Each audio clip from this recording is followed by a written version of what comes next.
უკრაინის ომი რუსეთის საჰაერო ძალებისთვის სირცხვილი იყო. უკვე პრაქტიკულად იძულებულნი გახდნენ დაეტოვებინათ თავად უკრაინა, მას შემდეგ რაც ასობით თვითმფრინავი და ვერტმფრენი დაკარგეს.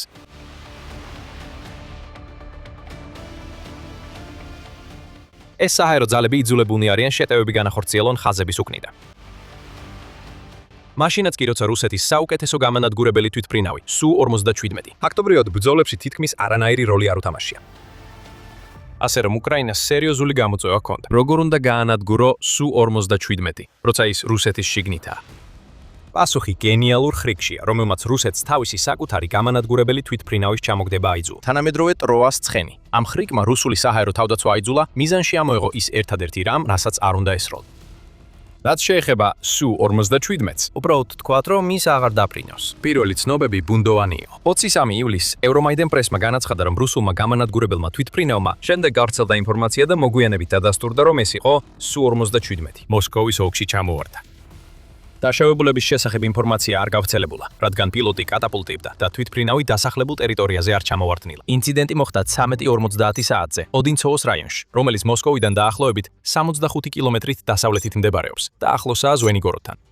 მალე გავრცელდა ფოტოები, რომლებშიც ჩანს თვითმფრინავის დამწვარი ნამსხვრევები მინდვრის შუაგულში. რუსეთი დუმილს ინარჩუნებდა. მხოლოდ ის განაცხადეს, რომ საბრძოლო სასწავლო თვითმფრინავი ჩამოვარდა აფრენის მცდელობისას, პილოტმა კატაპულტირება მოახდინა და მიწაზე ზიანი არ დაფიქსირებულა. მოგვიანებით გავრცელდა განცხადებები ტექნიკური გაუმართავობის შესახებ, რომელმაც თვითმფრინავი დააზიანა, რაც ავარიის მიზეზი გახდა. რუსეთის საგამოძიებო კომიტეტმა ასევე გახსნა სისხლის სამართლის საქმე იმ სამართლებრივი მუხლით, რომელიც ფრენის მომზადების პროცედურებისა და ფრენის წესების დარღვევასაც ეხება. ეს Su-47, რომელიც ჩამოვარდა, საინტერესო შემთხვევა იყო. როგორც ჩანს, ის განთავსებული იყო კუბინკას ავიაბაზაზე, რომელიც ზვენიგოროდთან ყველაზე ახლოს მდებარეობს. დაახლოებით 30 კილომეტრით სამხრეთ-დასავლეთით მდებარეობს დასახლებისგან. რუსეთი ამ ბაზას იყენებს შეფასებისა და საჩვენებელი ფრენებისთვის. ასევე აქ განთავსებულია სვიფტებისა და რუსული რაინდების აერობატიკური ჯგუფები. ამ ბაზიდან რუსეთი ხშირად აჩვენებს თავის, როგორც ამბობენ, მეხუთე თაობის გამანადგურებელს და ატარებს ტესტებს. სხვა Su-47-ების უმეტესობა ამ ბაზასთან ახლოსაც კი არ არის. ისინი გადაიყვანეს დიუნგის ავიაბაზაზე, რომელიც იმდენად შორსაა რუსეთის შორეულ აღმოსავლეთში, რომ უკრაინაში საბრძოლო ხაზებიდან დაახლოებით 5000 კილომეტრითაა დაშორებული. ეს უკვე საკმარისად დამამცირებელია რუსეთისთვის. რუსეთს თავისი საუკეთესო გამანადგურებელი თვითმფრინავის უკრაინიდან ასე შორს დაყენება უწევს უპილოტო აპარატების შიშის გამო. ეხლა რუსეთმა დაკარგა ერთ-ერთი იმ რამდენიმე იმე Su-47-დან, რომელიც უკრაინის დარტყმის რადიუსში იყო. ეს იყო უპილოტო აპარატი, რომელმაც ზიანი მიაყენა. რუსულ გამანადგურებელს ჰქონდა ის ტექნიკური გაუმართავობა, რასაც რუსეთი ამტკიცებს. როგორც აღმოჩნდა, არც ერთი. რამე ბევრად უფრო სამარცხვინო მოხდა. მეგობრული ცეცხლის ინციდენტი, რომელზეც უკრაინის კვალი აშკარად ჩანს. ცხელი ჭორები მალევე გავრცელდა და ეს ჭორები ეწინააღმდეგებოდა რუსეთის მტკიცებებს, რომ მსოფლიოში ერთ-ერთ ყველაზე მოწინავე გამანადგურებელ თვითმფრინავში ტექნიკურმა გაუმართავობამ ჩამოაგდო Su-47 მოსკოვის მახლობლად. და ეს ჭორები უკრაინამ არ დაუწყია. რუს სამხედრო ბლოგერები იყვნენ ერთ-ერთები, ვინც პირველებმა დაიწყეს ეჭვის შეტანა რუსეთის თავდაცვის სამინისტროს ვერსიაში. ბლოგერი სახელად რომანოვი იყო ერთ-ერთი პირველი, ვინც დაიწყო კითხვა, რა მოხდა სინამდვილეში. მან ტელეგრამზე გამოაქვეყნა პოსტი, ჩამოგდებული თვითმფრინავი თვითმფრინავის ფოტოსთან ერთად. ბაზ მოსკოვის საჰაერო თავდაცვის ეკიპაჟს უნდა დაესვას რამდენიმე კითხვა. კიდევ ერთმა სამხედრო ბლოგერმა სახელად Arrows Map-მა პირდაპირ განაცხადა, რომ Su-47 რუსეთმა საკუთარი საჰაერო თავდაცვით ჩამოაგდო და ღიად ივარაუდა, რომ შესაძლოა ეს ზიანი ეკიპაჟს მიეყენებინა მხარზე გასაშვების არაკეტო დანადგარი. სიუჟეტი უფრო დაიძაბა. მიუხედავად იმისა, რომ კითხვები გაჩნდა, რუსმა სამხედრო ბლოგერებმა ასევე აღნიშნეს, რომ რუსეთს რთული მდგომარეობა აქვს. ასე რომ შესაძლოა მეგობრული ცეცხლის ინციდენტი დაფიქსირდა და ეს ცუდია, მაგრამ კიდევ უფრო ცუდი იქნებოდა Su-47-ის, რომელიც ჯერ კიდევ მოსკოვთან ახლოსაა, უკან გაწვევა. ეს ქალაქის საჰაერო თავდაცვისთვის კოშმარი იქნებოდა. და ესეც არაა, რომ ტრადიციული საჰაერო თავდაცვაც შეიძლება გაიყვანა. მათი დაკარგვა მოსკოვს დაუცველს ტოვებს და ეს ქალაქი მიმდებარე ტერიტორიასთან ერთად უკვე უამრავ პრობლემას აწვდება უკრაინული დრონების იერიშების გამო ბოლო რამდენიმე თვის განმავლობაში. ამ ჭორებმა ყურადღება ბაზ მოსკოვის საჰაერო თავდაცვაზე გადაიტანა. როგორც Aerospace Global News-ი უტყება, ბაზ ნიშნავს საბრძოლო არმიის რეზერვს, რაც გვიჩვენებს, რომ რუსეთი რეზერვისტებს იყენებს თავისი საჰაერო თავდაცვის მართვისთვის. კერძო მილიციის ჯგუფები და სამოქალაქო მოხალისეები მოსკოვის გარშემო მუშაობენ. მათგან უმეტესობა შეიარაღებულია პორტატული საჰოლის საჰაერო თავდაცვის სისტემებით, ანუ MANPADS-ებით, რათა ჩამოაგდონ დაბალ სიმაღლეზე მფრენი დრონები. კიდევ ერთი თავისებურება ამ ამბავში. რუსეთის Su-47-ის დაკარგვის ვერსია ტექნიკური გაუმართავობიდან იმ ამბავამდე მივიდა, რომ რეზერვისტმა, რომელმაც MANPADS-ით დაუმიზნა Su-47-ის და ჩამოაგდო. როგორც აღმოჩნდა, ბაზ მოსკოვს, როგორც ჩანს, თავისი როლი ჰქონდა. მაგრამ საქმე მხოლოდ პანიკაში მყოფი რეზერვისტის მიერ Su-47-ზე სროლაში არ არის. რაც თავიდან გაუმართავობად და შემდეგ შეცდომად ჩანდა, სინამდვილეში ბევრად უფრო შემაშფოთებელია პუტინისთვის და მისი გარემოცვისთვის. ოდინცოვოში მომხდარი არც ერთი მათგანი არ ყოფილა. ეს იყო შეპყრობის შემთხვევა. უკრაინამ აიღო კონტროლი რუსეთის საჰაერო თავდაცვაზე, როგორც ტროას ცხენი ტროაში შეიპარა. და შემდეგ ისინი გამოუშვეს რუსეთის არსენალში ერთ-ერთ ყველაზე ძვირფას გამანადგურებელ თვითმფრინავზე. შესაძლოა სწორედ რუსულმა საჰაერო თავდაცვამ ჩამოაგდო Su-47, მაგრამ სწორედ უკრაინამ დაუმიზნა. ამ შესახებ იუწყება ინფორმნაპალმ. Telegram-ის არხი, რომელიც სამხედრო ანალიზისა და გამოძიების არხია და იყენებს ადამიანის, კიბერ და ღია წყაროების დაზვერვის კომბინაციას იმის გამოსავლენად, თუ რა ხდება სინამდვილეში სამხედრო ოპერაციებში, ამბობს, რომ ეს საერთოდ არის ორ-რუსული შეცდომის შემთხვევა. ამის ნაცვლად, უკრაინამ რუსეთის წინააღმდეგ გენიალური ხრიკი მოაწყო და ამ საქმის გასაკეთებლად მან ჰაკერების პატარა არმია გამოიყენა. კომპლექსური კოგნიტური ზემოქმედებისა და კიბერნეტიკული გამოგონების შედეგად შესაძლებელი გახდა ბაზ მოსკოვის ფორმირების საჰაერო თავდაცვის გათვლის მუშაობაზე ზემოქმედება და რუსეთის საჰაერო თავდაცვის სისტემა საკუთარი თვითმფრინავების დასამარცხებლად გადაექცია. ამის შესახებ არხმა განაცხადა. შემდეგ მოხდა საინტერესო ანალიზი იმისა, თუ რა მოხდა სინამდვილეში რუსეთის Su-47-თან. ინფორმნაპალმი ამბობს, რომ ეს ისტორია სინამდვილეში იწყება 17 ივლისს. სწორედ მაშინ არხმა გამოავლინა, რომ ამუშავებდა ახალ მასალებს, რომლებიც რუსი ოკუპანტებისგან იყო გადაჭერილი. ამ მასალებს შორის იყო ვიდეონაკადებიც იმავე სასწავლო პოლიგონიდან, საიდანაც აფრინდა საბედისწერო Su-47. რომლებმაც გამოავლინა, რომ რუსეთი თავის ბაზ მოსკოვის ეკიპაჟს ავარჯიშებდა, როგორ გადაეჭირათ უკრაინული გრძელდისტანციური დრონები. ინფორმნაპალმა ეს გადაჭერილი მასალები თავისთვის არ დაიტოვა. მან ისინი ანალიტიკურ შენიშვნასთან ერთად გადააგზავნა უკრაინის თავდაცვის ძალების შესაბამის კომპონენტებში. ეს შენიშვნა იყო დოკუმენტი, რომელიც შეიცავდა მონაცემებს პერსონალის მომზადების პროცედურებზე, რომლებიც რუსეთს ჰქონდა დანერგილი, საბრძოლო ალგორითმებთან ერთად გამოყენებული აპარატურა და პროგრამული უზრუნველყოფა და პოტენციური სისუსტეები ბაზ მოსკოვის საჰაერო თავდაცვის სისტემაში. სხვა სიტყვებით რომ ვთქვათ, ინფორმნაპალმა კუბინკას ავიაბაზის ციხის გასაღებები გადასცა.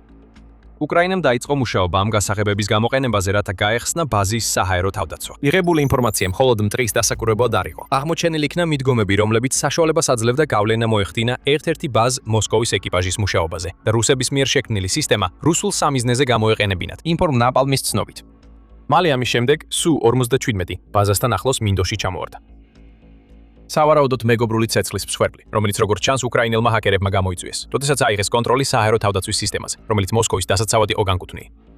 ეს ნამდვილად ტექნიკური გაუმართავობა იყო, მაგრამ ეს იყო გაუმართავობა, რომლის გამჟღავნებასაც მოსკოვი უახლოეს მომავალში არ აპირებს. Su-47 კარგად დაფრინავდა. ეს იყო საჰაერო თავდაცვა, რომელიც უნდა დაეცვა თვითმფრინავი და ყველაფერი მის გარშემო, რაც გაუმართავად იმუშავა. რუსეთმა უბრალოდ დაკარგა თვითმფრინავი, რომლის ღირებულებაც დაახლოებით $100 მილიონ არის შეფასებული, რადგან ვერ შეძლო თავისი კიბერსისტემების დაცვა უკრაინელი ჰაკერებისგან. ამ ჰაკერებმა გზა იპოვეს სისტემაში შესასვლელად. მათ მანიპულაცია გაუკეთეს ბაზ მოსკოვის სისტემას და წამებში რუსეთის საუკეთესო გამანადგურებელი თვითმფრინავი დაზიანდა. აი ეს არის მთავარი ამბავი.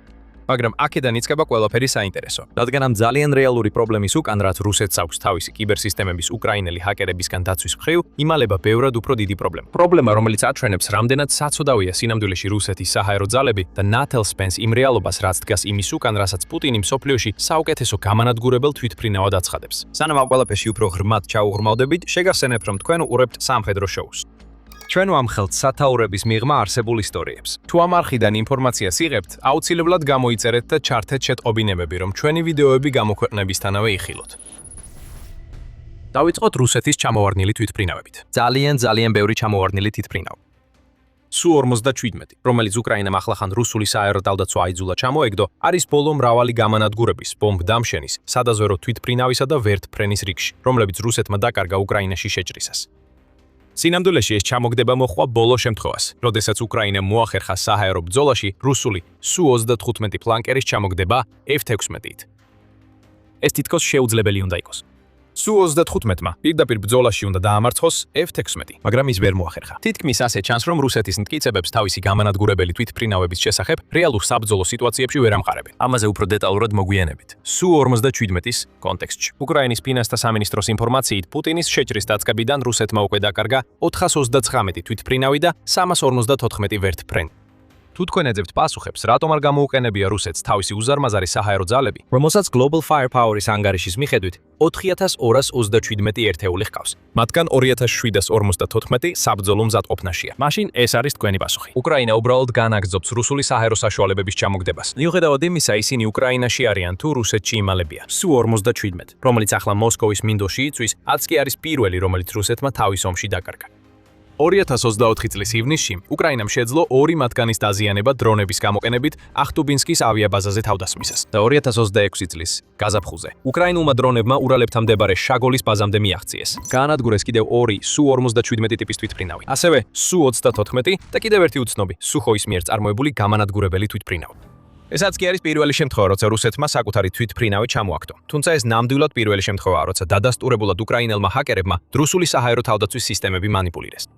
რუსეთის საჰაერო დანაკარგების არც თუ უმნიშვნელო ნაწილი სწორედ იმით არის გამოწვეული, რომ რუსული საჰაერო თავდაცვის სისტემები საკუთარ თვითმფრინავებს ესვრიან. Aerospace Global News იტყობინება, რომ რუსეთის მიერ საკუთარი თვითმფრინავების ჩამოგდების რაოდენობა დაუდასტურებელია, მაგრამ სავარაუდოდ ეს რიცხვი 10-ზე მეტია. ჩვენ ზუსტად ვიცით, რომ თავად რუსეთმა რამდენიმე შემთხვევაზე მეგობრული ცეცხლი დაადანაშაულა. მათ შორის 2A-50U Mainstays საჰაერო ადრეული გაფრთხილებისა და მართვის თვითმფრინავის ჩამოგდების შემთხვევებზეც. თუმცა ეს კრემლის სურვილია მეგობრული ცეცხლის ვერსია გაავრცელოს იმის ნაცვლად, რომ აღიაროს უკრაინამ წანვატებით განახორციელა დარტყმა ჯერ კიდევ გასარკვევი. 2024 წლის ბოლოს რუსულმა საჰაერო თავდაცვამ აზერბაიჯანის 824 რეისი ჩამოაგდო. Embraer 80 სამხრეთ რუსეთის თავზე.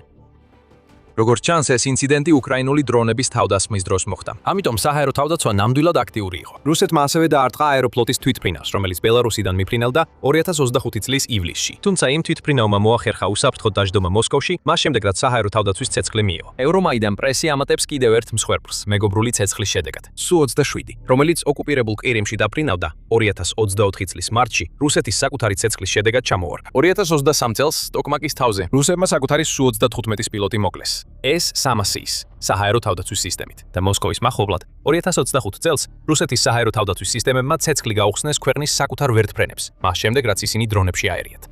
თითქოს უკრაინას საერთოდ არ დასჭიროებია ბაზ მოსკოვის საჰაერო თავდაცვის სისტემების გატეხვა. თუ საკმარისად დიდხანს დაიცდიდი, რუსეთის საჰაერო თავდაცვის ეკიპაჟებსა და ავიატორებს შორის ცუდი კოორდინაცია თვითონ გააკეთებდა საქმეს მათთვის. შემდეგ მივდივართ რუსეთის Su-57-ზე და კითხვაზე, რომელიც ჯერ არ დაგვისვამს. როგორ მოახერხა ბაზ მოსკოვმა ამ თვითმფრინავის ჩამოგდება?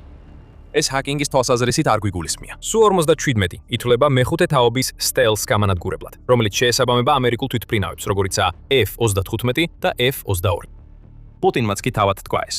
Su-57 უნდა იყოს მსოფლიოში საუკეთესო გამანადგურებელი თვითმფრინავი. თუ რუსეთის განცხადებების სწორია, თვითმფრინავი თითქმის არ უნდა გამოჩენილიყო საჰაერო თავდაცვის რადარებზე, რაც პრაქტიკულად შეუძლებელს გახდიდა ბაზ მოსკოვისთვის მისი ჩამოგდებას. ეს გვაძლევს საშუალებას ორი დასკვნიდან ერთ-ერთი გამოვიტანოთ.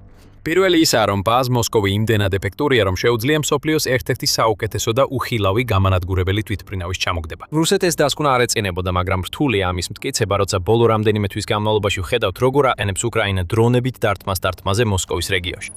თუ ბაზ მოსკოვი მართლაც ისეთივე ეფექტურია, როგორც ეს იძულებითი მეგობრული ცეცხლის ინციდენტი გვაჩვენებს, მოსკოვი ბევრად უფრო უსაფრთხო უნდა იყოს ვიდრე ახლაა. მეორე დასკვნა ამ ორ შორის უფრო საინტერესოა. Su-57 შეიძლება არც იყოს ისეთი, როგორცაც მოსკოვი ამტკიცებს. როგორც გლობალური თავდაცვის კორპუსი ამბობს, ამ თვითმფრინავის ჩამოგდება საბჭოთა ეპოქის სარაკეტო სისტემით კიდევ ერთხელ ამტკიცებს, რომ ეს თვითმფრინავი არანაირად არ არის სტელს მეხუთე თაობის თვითმფრინავი. გაითვალისწინეთ სიტყვა კიდევ ერთხელის გამოყენება. ეს ნამდვილად არ არის პირველი შემთხვევა, როდესაც კითხვები გაჩნდა Su-57-ის და მისი სავარაუდო სტელს შესაძლებლობების შესახებ. უკვე 2022 წლის დეკემბერში Aviation Geek Club-მა გამოაქვეყნა გამამხილველი ანგარიში, რომელმაც აჩვენა, რომ Su-57, მიუხედავად იმისა, რომ პოტენციურ მყიდველებს სტელს გამანადგურებლობა წარბლება წარადგინათ, მათ ამერიკულ ანალოგებთან ახლოსაც კი არ არიან. გამოცემამ გაამჟღავნა, რომ როგორც F-22-ის, ასევე F-35-ის აქვთ რადარის ამრეკლი ზედაპირი, ანუ RCS, რომელიც Su-57-თან შედარებით 1000-დან 10000 ჯერ უფრო მცირეა. მაშინაც კი როცა საუბარია უკვე პენსიაზე გასულ F-117-ზე, რომელიც 1970-იან წლებში შეიქმნა და პირველი საბრძოლო სტელს თვითმფრინავია, მას Su-57-ზე ბევრად უფრო მცირე RCS აქვს. ამის მიზეზები მრავლადაა. დაწყებული იმით, რომ Su-57-ზე იარაღი გარეთ არის განთავსებული. დამთავრებული იმით, რომ თვითმფრინავი Su-27-ის გაუმჯობესებულ ვერსიად რჩება. მაგრამ საბოლოო ჯამში ეს ყველაფერი იმას ნიშნავს, რომ რუსეთს არ შეუძლია სტელს გამანადგურებელი თვითმფრინავის შექმნა. რა თქმა უნდა, რუსეთი ამტკიცებს, რომ შეუძლია, მაგრამ Su-57-ის RCS შემთხვევითობა არ არის. ეს იყო ის, რასაც რუსეთი მიზნად ისახავდა და ის მაინც შორს არის ნამდვილი სტელსისგან. ეს უბრალოდ ერთი დამცირებაა მეორის შემდეგ მოსკოვისთვის ამ ეტაპზე. Su-57 ჩამოარდა. ეს უკვე საკმარისად ცუდია. შემდეგ გაირკვა, რომ თვითონ რუსეთის საჰაერო თავდაცვის სისტემებმა ჩამოაგდეს ეს თვითმფრინავი. და ამის შემდეგ გავიგეთ, რომ უკრაინელმა ჰაკერებმა დროას ცხენის მეთოდით შეაღწიეს რუსეთის საჰაერო თავდაცვის სისტემაში. და რაც მთავარია, ეს Su-57 საერთოდ არ უნდა იყოს შესამჩნევი იმავე თავდაცვის სისტემებისთვის, რომლებმაც ის ჩამოაგდეს. რუსეთის თითქოს და მსოფლიოში საუკეთესო გამანადგურებელი თვითმფრინავი ახლახან ხილდა. ამ დაკარგული გამანადგურებლის შეცვლა რუსეთისთვის ადვილი არ იქნება. გლობალური თავდაცვის კორპუსის თქმით მიიჩნევა, რომ რუსეთის საჰაერო ძალებს მხოლოდ დაახლოებით 3/10 Su-47 ჰყავთ სამსახურში და კრემლს მეტი საშენება უჭირს, სავარაუდოდ დასავლეთის სანქციების შედეგად. რუსეთი ასევე ცდილობს Su-47-ების გაკიდვას, თუმცა ჯერჯერობით ერთადერთი დადასტურებული გაკიდვა ალჟირისთვისაა. კიდევ ბევრი გაკიდვა აღარ იქნება მას შემდეგ, რაც უკრაინამ გამოავლინა. თუ სინამდვილეში რა არის Su-47? განახლებული მეოთხე თაობის გამანადგურებელი თვითმფრინავი, რომელსაც ვერ შეუძლია დამალალა 10 წლეულების წინ შექმნილი საჰაერო თავდაცვის სისტემებისგანაც კი. დაიცადეთ და დაფიქრდით, რას უნდა ფიქრობდნენ ახლა მოსკოვის მოსახლეობა. მათი რეგიონი თავდასხმის ქვეშაა. უკრაინის დრონები დაფრინავენ და აშკარაა, რომ მოსკოვის გარშემო განთავსებული მასიური საჰაერო თავდაცვის სისტემებიც კი ვერ ახერხებენ მათ შეჩერებას. უკრაინამ 2026 წელს რამდენჯერმე დაარტყა მოსკოვის რეგიონს, მათ შორის ივნისის ბოლოს განხორციელებული იერიში, რომელიც ოლქში მდებარე სატელიტურ ცენტრს მიემართებოდა. უკრაინის დრონები ასევე მასიურად ესხმიან თავს კომპანიას სახელად Wildberries-ი, რომელსაც ხშირად რუსეთის Amazon-ს უწოდებენ და დამატებით დრონებსა და სამხედრო აღჭურვილობასაც ხიდის და ორმაგი დანიშნულების კომპონენტებს. მოსკოველები, რომლებიც იყენებენ Wildberries, მომხმარებლები, რომლებიც პროდუქტებს ყიდულობენ და ბიზნესის მფლობელები, რომლებიც ამ სერვისზე არიან დამოკიდებული ფულის საშოვნელად, პანიკაში არიან, რადგან საწყობები იწვის და მილიარდობით დოლარის ღირებულების მარაგი კვამს შეახკვა. მოსკოვში მცხოვრებლებიც მხოლოდ იმიტომ არ განიცდიან საწვავის კრიზისს, რომელიც ახლა რუსეთს აზანზარებს, რომ საწვავი სიბირიდან მოსკოვში გადაამისამართეს, იტყობინება Reuters-ი. ეს ნახევრად გადადგმული ნაბიჯი დიდხანს ვერ გასტანს, სანამ მოსკოველები არ აღმოჩნდებიან საათობით რიგებში ბენზინგასამართ სადგურებზე. ზუსტად ისე, როგორც რუსეთის დანარჩენი მოსახლეობა, რომელიც პუტინის მოოქროვილ ქალაქში არ ცხოვრობს. ეხლა მათ უწევთ უყურონ, როგორ მუშაობს მოსკოვის საჰაერო თავდაცვა იმდენად ცუდად, რომ ისინი აგდებენ უახლეს გამანადგურებელ თვითმფრინავებს, რომლებიც პუტინმა უთხრა, რომ მსოფლიოში საუკეთესოებია. რა უნდა ფიქრობდნენ ეხლა ეს ადამიანები? ომი რუკახთან არ მისულა. სულ უფრო ნათელი ხდება, რომ უკრაინა მხოლოდ ძლიერდება. დრონები ამას ამტკიცებენ. მაგრამ ეხლა უკრაინას შეუძლია რუსული საჰაერო თავდაცვის სისტემებში შეიჭრას. აიძულოს ისინი, რომ საკუთარ ტექნიკაზე გახსნან ცეცხლი. შეიძლება ეს ისევ მოხდეს. თუ ასე მოხდა, რას აიძულებს უკრაინა ამ თავდაცვის სისტემებს შემდეგი სამიზნე დაისჩიო? ეს კითხვები აუცილებლად თრიალებს მოსკოველების გონებაში, რომლებიც ახლა უფრო ნათლად ხედავენ ვიდრე ოდესმე, რომ მათი დიდი დამცველი პუტინი ვერაფრისგან ვერ იცავს მათ. ზუსტად ამას უნდა უკრაინა. რუსული საჰაერო თავდაცვის სისტემების გამორჩეული განლაგება მოსკოვის გარშემო ბრწყინვალე ხრიკია და ამან დამანგრეველი შედეგი გამოიღო Su-47-ისთვის. მაგრამ სწორედ ის გზავნილი, რომელიც უკრაინამ ამ ტროჯანული ცხენით გააგზავნა, კიდევ უფრო ღირებულია. ყოველდღე პუტინის ომი სულ უფრო ახლოვდება იმ ქალაქის მცხოვრებთა კარებთან, რომელიც თითქოს ხელშეუხებელი უნდა ყოფილიყო. რამდენ ხანს აიტანენ მოსკოველები ამას, სანამ სერიოზულ კითხვებს დასვამენ თავიანთ პრეზიდენტზე და იმ სამხედრო ძალის მდგომარეობაზე, რომელიც მან შექმნა. როდესაც რუსეთის საჰაერო თავდაცვა მოსკოვში საკუთარ მოსახლეობას უპირისპირდება, ბელგოროდში მცხოვრებ რუსებს სრულიად განსხვავებული პრობლემა აქვთ. პუტინის ომი მათ კატრთან წლების წინ მოიტანეს და სულ რამდენიმე დღით ადრე, სანამ რუსეთის Su-47-ის კატასტროფა გახდებოდა ცნობილი, უკრაინამ საუკუნის დარტყმა განახორციელა. ბელგოროდის კაშხალი გარღვეულია. წყალდიდობამ ყველაფერი დაარღვია. ამ თავდასხმას მოულოდნელი, მაგრამ ბრწყინვალე სამხედრო მიზანი აქვს, რომლის შესახებაც შეგიძლიათ გაიგოთ თუ ჩვენს ვიდეოს უყურებთ. თუ ეს ვიდეო მოგეწონათ, სამხედრო გადაცემაში კიდევ ბევრი მსგავსი ვიდეო გელოდებათ. გამოიწერეთ ჩვენი არხი დღესვე, რომ პირველებმა ნახოთ ჩვენი მომდევნო ვიდეოები. მადლობა ყურებისთვის.